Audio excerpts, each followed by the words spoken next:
अफगानिस्तान की पहचान इन दिनों आतंकवाद और तालिबान से होती है, लेकिन एक वक्त था जब अफगानिस्तान की पहचान एक हिंदू राष्ट्र के तौर पर होती थी। अफगान शब्द संस्कृत भाषा के अफगान से निकला हुआ माना जाता है। ये देश 7वीं सदी तक अखंड भारत का हिस्सा था।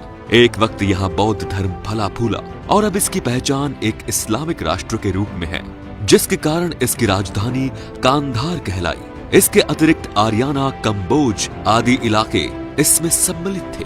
गांधारी यहीं के रहने वाले थे।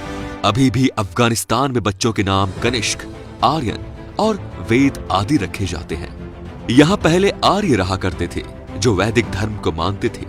बौद्ध धर्म जब यहाँ पहुंचा तो ये स्थान उनका गढ़ बन गया। आपको ध्यान होगा कि बमियान घाटी में 2001 में तालिबान ने बुद्ध की जो प्रतिमा तोड़ी थी, वो दुनिया की सबसे बड़ी बुद्ध प्रतिमा थी।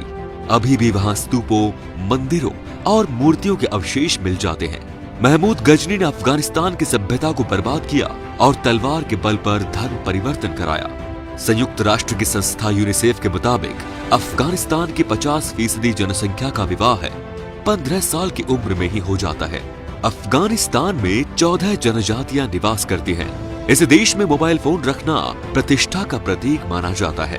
अफगानिस्तान में नया साल 21 मार्च को मनाया जाता है, जो बसंत का पहला दिन होता है। अफगानी लोगों में परिवार का बहुत महत्व है और शादी के बाद सारा परिवार साथ रहता है।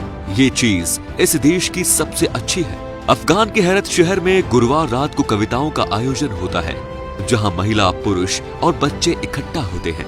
अफगानी लोग मुख्य तौर पर खेती करके अपना जीवन यापन करते हैं। हालांकि अफगानिस्तान में प्राकृतिक गैस और तेल का बड़ा भंडार भी है। अफगानी शिष्टाचार में हाथ मिलाना सामान्य बात है, लेकिन महिला पुरुष का आपस में हाथ मिलाना दुर्लभ है। अफगानिस्तान में महिला और पुरुष की कोशिश होती है कि वे एक दूसरे से आंख भी ना मिलाएं। अरेंज मैरिज का प्रचलन यहाँ ज्यादा है। अफगानिस्तान के बामियान, जलालाबाद, बगराम, काबुल, बल्ख आदि स्थानों में अनेक मूर्तियों, स्तूपों, संग्रामों, विश्वविद्यालयों और मंदिरों के अवशेष हैं। महमूद गजनी सत्ता और लूटपाट के अलावा वो जीते हुए क्षेत्रों के मंदिरों, शिक्षा केंद्रों, मंडियों और भवनों को नष्ट करता जाता था और स्थानीय लोगों का धर्म परिवर्तन कराता था।